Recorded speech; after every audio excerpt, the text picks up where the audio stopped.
হুজুর সাল্লাল্লাহু আলাইহি সাল্লাম থেকে দাজ্জাল সম্বন্ধীয় অনেকগুলি হাদিস বিদ্যমান। আজকে আমরা সেই সমস্ত হাদিসের নিরিখে সংক্ষেপে দাজ্জালদের ক্লাসিফিকেশন বা শ্রেণী বিভাজন করব আর দেখব বর্তমান সময়ের তথাকথিত শায়েখরা কোন শ্রেণীর অন্তর্গত। হাদিসে দাজ্জালদের তিনটি শ্রেণী চিত্রিত আছে। প্রথম শ্রেণীর ভিতরে শুধুমাত্র ওই দাজ্জালই পড়ে যাকে হযরত ঈসা আলাইহিস সালাতু ওয়াস সালাম ধ্বংস করবেন, যার বড় বড় দাঁত থাকবে, ডান চোখ কানা থাকবে এবং দেখতে সেটা আঙ্গুরের মতো ফোলা থাকবে। দোজখের মধ্যবর্তী স্থানে কাফির লেখা থাকবে। সে যখন আসবে তার এক হাতে জান্নাত আর এক হাতে জাহান্নাম থাকবে। এই শ্রেণীতে সে একাই। দ্বিতীয় শ্রেণীতে 30 জন দাজ্জালের কথা আসছে। عن أبي هريرة رضي الله تعالى عنه قال قال رسول الله صلى الله عليه وسلم لا تقوم الساعة حتى يخرج 30 دجالون كلهم يزعم أنه رسول الله। আবু হুরায়রা থেকে বর্ণিত, হুজুর সাল্লাল্লাহু আলাইহি সাল্লাম বর্ণনা করেছেন, এতক্ষণ পর্যন্ত কিয়ামত হবে না যতক্ষণ না 30 জন দাজ্জাল আসবে। প্রত্যেকেই দাবি করবে সে আল্লাহর রাসূল। আমার কাছে একটি কিতাব আছে যেখানে 27 জনের একটি তালিকা দেওয়া আছে। লেখকের কথায় এখন পর্যন্ত 27 জন ব্যক্তি মিথ্যা নবুয়তের দাবি করেছেন। লেখকের গণনা যদি ঠিক হয়ে থাকে তাহলে এখনও 3 জন বাকি আছেন। হতে পারে 3 জনও অতিবাহিত হয়ে গিয়েছেন, লেখকের সংগ্রহে আসেনি, বা কিতাবটি লেখার পর বাকি 3 জনও দাবি করে ফেলেছেন, আমাদের সংগ্রহে আসেনি। সবার পরে আল্লাহ ভালো জানেন কতজন মিথ্যা নবুয়তের দাবি করে ফেলেছেন আর কতজন বাকি আছেন। না 30 জনের 30 জনই অতিবাহিত হয়েছেন। তৃতীয় শ্রেণীতে যে সমস্ত দাজ্জালের কথা আসছে, এখানে সংখ্যার কোনো কয়েদ নেই, উল্লেখ নেই। তারা শেষ জামানায় আসবে। তারা এমন কিছু কথা, এমন কিছু হাদিস নিয়ে আসবে যা এই জামানার মানুষ কখনো শোনে নাই, ওদের পূর্বপুরুষরাও শোনে নাই।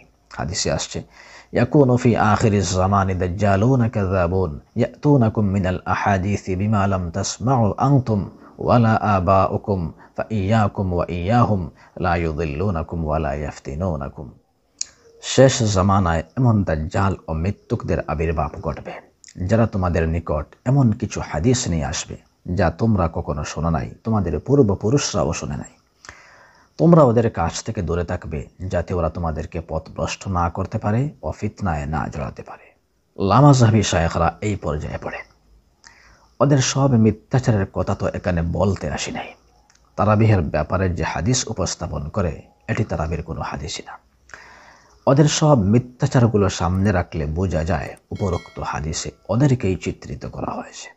হুজুর সাল্লাল্লাহু আলাইহি সাল্লাম থেকে খুলাফায়ে রাশিদিন, তামাম সাহাবায়ে কেরাম, তাবেঈন, তবে তাবেঈন, আইম্মায়ে মুজতাহিদিন, ইমাম বুখারী, মুসলিম, আবু দাউদ, তিরমিজি, নাসাই, ইবনে মাজাহ, এমনকি 1284 হিজরি সাল পর্যন্ত সবাই জানতেন তারাবিহ 20 রাকাত, সবাই পড়তেন তারাবিহ 20 রাকাত।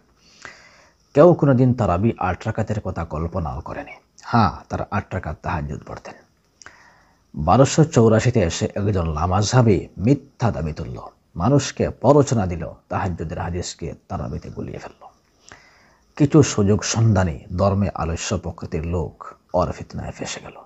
যাদের অন্তরে তাকওয়া যত বেশি, তাদেরকে ফিতনায় তত সহজে আয়ত্ত করতে পারে না। এই জন্য আজকাল তারা তাকওয়া অবলম্বন করার, দিল পরিশুদ্ধ করার ব্যবস্থা রুদ্ধ করার, বন্ধ করার কাজ হাতে নিয়েছে। আপনি আপনার জামানা থেকে যত পিছন দিকে যাবেন, হুজুর সাল্লাল্লাহু আলাইহি সাল্লামের দিকে যাবেন, তত সোনালী যুগের ছোঁয়া লাগবে আপনার গায়ে।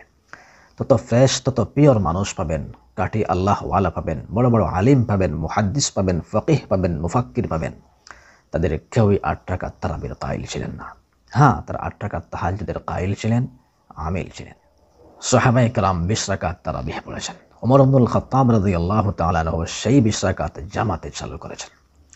যারা তাদের জান মাল ইসলামের জন্য কোরবান করেছেন, নিজের ছেলেমেয়ে কোরবান করেছেন, বাড়িঘর ছেড়েছেন, নিশ্চিত মৃত্যু জেনেও জিহাদে অংশগ্রহণ করেছেন, হুজুর সাল্লাল্লাহু আলাইহি সাল্লামের সাথে ওঠা বসা করেছেন, নিজের উপর অস্ত্রের আঘাত নিয়ে হুজুর সাল্লাল্লাহু আলাইহি সাল্লামকে রক্ষা করেছেন, হুজুর সাল্লাল্লাহু আলাইহি সাল্লামের সাথে সফর করেছেন, ইসলাম গ্রহণ করার কারণে অর্থনৈতিক অবরোধের শিকার হয়েছেন, যার ফলে দিনের পর দিন উপোস থেকেছেন, গাছের পাতাকে ক্ষুধা নিবারণ করেছেন।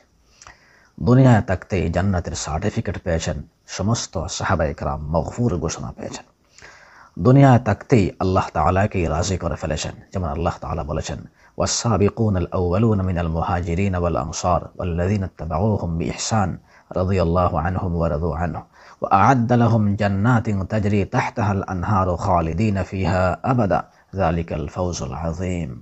যেসব মুহাজির ও আনসার ঈমান আনায় অগ্রবর্তী এবং প্রথম, আর যেসব লোক ইখলাসের সাথে সরল অন্তরে তাদের অনুগামী, আল্লাহ তাদের প্রতি রাজি খুশি হয়েছেন, ওনারাও আল্লাহর প্রতি রাজি হয়েছে।